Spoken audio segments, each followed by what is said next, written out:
Shweta phone receive করল। ওপাশে মালার গলায় ভয়। মালা বলল, শুধু আমি না, নিয়াজ ও রিপাও একই খবর পেয়েছে। ফোনের ফাঁদ, কাহিনী 13। মালা বলল, রিপা ওদের 6 ডিজিটের কোড বলে দিয়েছিল। তারপর থেকেই অনেক কিছু বদলে যেতে শুরু করেছে। এখন রিপার হাতে ওর অ্যাকাউন্টের কোনো কন্ট্রোল নেই। ও এখন বুঝতে পারছে না কি করবে। রিপাকে আমাদের এখনই সাহায্য করা দরকার।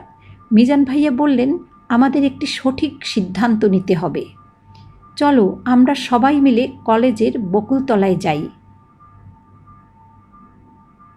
বকুলতলার সবাই ঘটনাটি পুরোপুরি জেনে ফেলল।